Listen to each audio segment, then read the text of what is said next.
नमस्कार, welcome to my channel. मैं हूं मनीषा। दोस्तों, आज के वीडियो में पूजा पाठ से संबंधित बहुत सारी महत्वपूर्ण बातें आपके साथ हम शेयर करने वाले हैं, जो कि नवरात्रि व्रत से संबंधित होंगी और साथ ही कुछ आपके सवालों के जवाब भी हम देंगे। तो वीडियो पर आप इन तक बने रहें, जिससे सभी जानकारी आपको प्राप्त हो सके। दोस्तों, यदि आप हमारे चैनल पर पहली बार आए हैं तो चैनल को सब्सक्राइब जरूर करें। सब्सक्राइब करने के लिए बेल आइकन को प्रेस करें, जिससे हमारी वीडियो की नोटिफिकेशन आपको सबसे पहले प्राप्त हो। दोस्तों, हम बात कर रहे हैं पूजा पाठ से संबंधित कुछ महत्वपूर्ण बातें। चाहे रोजमर्रा की पूजा कर रहे हो या फिर आप कोई व्रत अनुष्ठान आपने किया है, यज्ञ हो रहा है, अखंड मानस का पाठ कर रहे हैं, सुंदरकांड का पाठ कर रहे हैं, सत्यनारायण की कथा सुन रहे हैं या फिर नवरात्रि का पूजन कर रहे हैं, तो ये वीडियो आपके लिए काफी हेल्पफुल हो सकती है। पूजा पाठ में दोस्तों सबसे पहले आप सभी की श्रद्धा और आप सभी का विश्वास होना चाहिए, तभी आपके लिए वो पूजा फलदायी माना जाता है। तो हम अभी व्रत की शुरुआत नवरात्रि की जो हो रही है, इसी से संबंधित कुछ जानकारी आपको देते हैं। बहुत सारे लोगों के मन में संशय होता है कि हम नवरात्रि का जो पूजन करते हैं उसमें कलश स्थापना करें कि ना करें, क्या जरूरी होता है कलश स्थापना करना।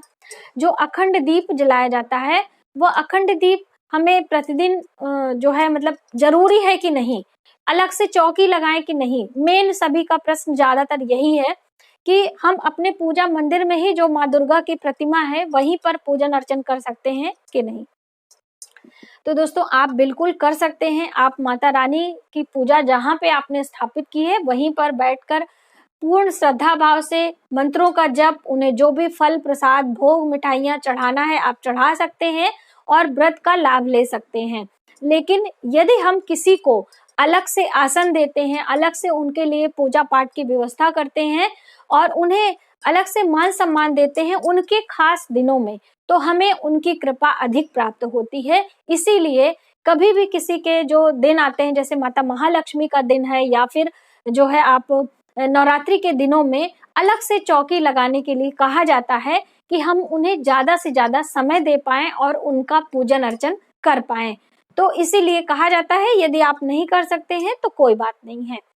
अखंड ज्योत के लिए भी कई लोगों ने पूछा था, तो दोस्तों अखंड ज्योत की वीडियो मैंने आपको दी है। नवरात्रि व्रत की पूजा कब और कैसे करनी चाहिए, किन किन सामग्रियों की आवश्यकता होती है, वो भी मैंने आपको वीडियो दी है। तो अभी तक आपने वो वीडियो नहीं देखी है तो प्लीज आप उसे जरूर चेकआउट करें। हम पहले कमेंट बॉक्स में पिन कर देंगे, तो आप वहां से देख सकते हैं। और जो अखंड दीप जलाया जाता है उसके कुछ नियम होते हैं दोस्तों, तो ही आपके लिए वह फलदायी होगा। और बहुत सारे लोगों की समस्या होती है कि अखंड दीप हमारा बुझ जाता है, तो इसके लिए हम एक सेपरेट वीडियो जरूर बनाएंगे कि आप अखंड दीप जलाते समय किन किन बातों का ध्यान रखें, जिससे आपका अखंड दीप पूरा आपका 9 दिनों का हो या फिर अन्य दिनों के लिए आप जला रहे हैं तो वो सफल हो सके। वहीं पर नवरात्रि के दिनों में किन किन मंत्रों का जप करना चाहिए और कौन सी माला का इस्तेमाल करना चाहिए। तो नवरात्रि में माँ दुर्गा के मंत्रों के लिए लाल चंदन की माला ले सकते हैं दोस्तों, या फिर रुद्राक्ष की माला ले सकते हैं। रुद्राक्ष की माला पर भी आप जपें। और माँ दुर्गा के अलग अलग मंत्र हैं जो कि हम स्क्रीन पर आपको भी लिख दे रहे हैं, और एक दो मंत्र आपको हम बोल के भी बता दे रहे हैं। यदि आप सूक्ष्म मंत्र लेना चाहते हैं, ओम दुम दुर्गाय नमः, ये माता दुर्गा का बहुत ही सूक्ष्म लेकिन प्रभावकारी मंत्र है। इस मंत्र का आप जप करें। माता काली का मंत्र है ओम क्रीं कालिकाय नमः। माँ काली के निमित्त यदि आप करना चाहते हैं, शत्रुओं का भय आपको रहता है, आप हमेशा डर जाते हैं, तो ये 9 दिनों में माँ काली का पूजन अर्चन करके आप जरूर करें और आपको लाभ होगा। माँ दुर्गा का जो एक बहुत ही प्रभावकारी मंत्र है, जिसे नवाण मंत्र कहा जाता है, तो वह कौन सा मंत्र है आपको स्क्रीन पर भी हम दे रहे हैं और बोल के भी बता रहे हैं। ओम ऐं ह्रीं क्लीं चामुंडाय विच्चे नमः, ये माता का नवाण मंत्र है। और इस एक मंत्र को जप करने से आपको 3 देवियों की कृपा प्राप्त होती है। मैंने आपको लास्ट वीडियो में ही बताया था कि माता लक्ष्मी, माँ सरस्वती, माता काली, ये तीनों देवियां आपके ऊपर कृपा करेंगी अगर इस मंत्र से आप जप करें तो। वहीं पर हवन किस मंत्र से हम करें, ये भी कई लोगों का सवाल है। तो दोस्तों हवन करने के लिए आप इसी मंत्र का इस्तेमाल कर सकते हैं, नवाण मंत्र के करके भी, या फिर माँ दुर्गा का 108 नाम से भी आप हवन कर सकते हैं। हवन करने की भी विधि और हवन सामग्री बनाने की विधि मैंने आपको पहले से दी है, तो वो भी वीडियो आप जरूर देखें। वहीं पर बहुत सारे लोगों का सवाल आता है दोस्तों कि हमें जो ये व्रत उपवास करते हैं इसकी समाप्ति किस दिन करनी चाहिए, यानी कि कन्या पूजन करने के बाद या फिर जब हम जो है हवन आदि कर लेते हैं तो दोस्तों हवन करने के बाद ही आपको कन्या पूजन करना चाहिए। लेकिन नवरात्रि का व्रत पूरे जो है जब भी आपका जो तिथियां होती हैं हमारी 9 तिथियों का पूजन करें और अलग अलग स्वरूपों का माता की आराधना करें। उसके बाद जब पारण का समय बनता है तब आपको पारण करना चाहिए। आप बहुत सारे लोग क्या करते हैं, सप्तमी तिथि से ही पारण करना शुरू कर देते हैं, उनके रीति रिवाज इस तरह होते हैं, तो उस तरह भी आप कर सकते हैं। जो आपके यहाँ होता है उसी को करें। कई लोगों ने कुल देवी के पूजा के बारे में पूछा है कि कुल देवी की पूजा, तो कुल देवी की पूजा भी मैंने आपको पहले से ही करके बताया हुआ है, तो आप वह वीडियो जरूर देखें किन किन सामग्रियों की आवश्यकता होती है।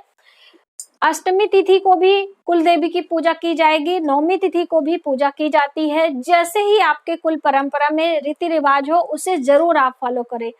हमारे घर की जो परंपराएं होती हैं हम उसे आगे पीढ़ी दर पीढ़ी तक ले जाएं, ये हमारा कर्तव्य बनता है, तो इसलिए आप इस बात को कतई ना भूलें। अगली महत्वपूर्ण बात है कि पूजा पाठ में हमें दिन में पूजा करना है या रात्रि में। तो दोस्तों आप दिन में भी करें, रात्रि के समय भी करें, दोनों ही समय पूजा अर्चना करनी चाहिए। यदि आप कहीं बाहर जॉब पे जाते हैं, आपके पास समय नहीं है, तो सुबह सूक्ष्म तरीके से ही आप माता का ध्यान करें, उन्हें धूप दीप नैवेद्य चढ़ाकर आप अपने काम पे जा सकते हैं। और संध्या के समय आने के बाद आप विधिवत तरीके से रात्रि में भी पूजन कर सकते हैं। जैसे कि नव दुर्गा के दिनों में नवरात्रियां अधिक महत्वपूर्ण मानी जाती हैं, तो आप रात्रि में पूजन करें, आपको माँ दुर्गा की असीम कृपा प्राप्त होगी। इन दिनों आप कोई भी प्रकार की चोरी चुगली निंदा से आदि से बचें। ज्यादा से ज्यादा माता के पूजन में अपना ध्यान और अपना जो है समय लगाएं, ये आपके लिए अधिक महत्वपूर्ण होता है। साथ ही दोस्तों इन दिनों में आपको दान पुण्य जरूर करना चाहिए, जो भी आपका सामर्थ्य हो आप दान पुण्य करें। और साथ ही आप अपने घर की जिम्मेदारियों को भी पूरा करें। बहुत सारे लोगों का प्रश्न आता है कि हम अपनी जिम्मेदारियां निभा नहीं पाते, मतलब मेरे पास समय नहीं है कि हम इतना ज्यादा व्रत अनुष्ठान कर सके, क्योंकि हमारा फैमिली बड़ा है, उनके ऊपर बच्चों का बोझ होता है। तो दोस्तों वो भी हमारा एक परम कर्तव्य है। गृहस्थ इसीलिए बहुत बड़ा माना जाता है क्योंकि हम देखिए सभी जिम्मेदारियों को लेते हुए हम पूजा अर्चना करते हैं, इसीलिए बहुत ही कम समय में हम माता को या देवियों को, आप देवताओं को प्रसन्न कर सकते हैं। तो आप अपने जो भी आपके कर्तव्य हों उनको करते हुए इन व्रत उपवास को करें। अगला महत्वपूर्ण सवाल आया था कि हम जो ये आदित्य हृदय स्तोत्र का पाठ होता है, हमने आपको इसको पाठ करने की विधि भी बताई थी, तो ये हमें कब करना है, जैसे कि ये रविवार के दिन करना हमारे लिए ज्यादा लाभकारी होगा। लेकिन ये जो नवरात्रि के दिन चल रहे हैं, इन दिनों से यदि आप इस पाठ का शुरुआत करेंगे तो भी आपके लिए बहुत ही लाभकारी होगा।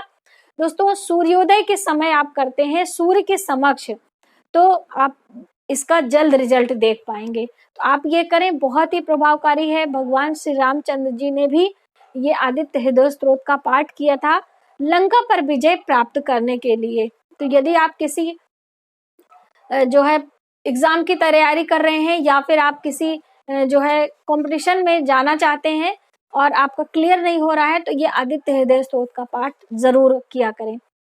दोस्तों कई लोगों का सवाल आया था कि हमारे घर में नॉनवेज पकता है और क्या हम माता रानी का भोग प्रसाद, कन्या पूजन आदि जो है इस दिनों में कैसे बनाएं, क्या करें। तो यदि आपके रसोई घर में नॉनवेज पकता है दोस्तों, तो आप कोशिश करें कि जो भी बर्तन में आप बनाते हैं उस बर्तन का इस्तेमाल आप कदापि ना करें, ये आपके हित में नहीं होगा। माता रानी के कोप का भाजन आप बन सकते हैं, इसलिए आप अलग से जो बर्तन आपने नॉनवेज के लिए नहीं इस्तेमाल किया है उन बर्तनों का इस्तेमाल करें।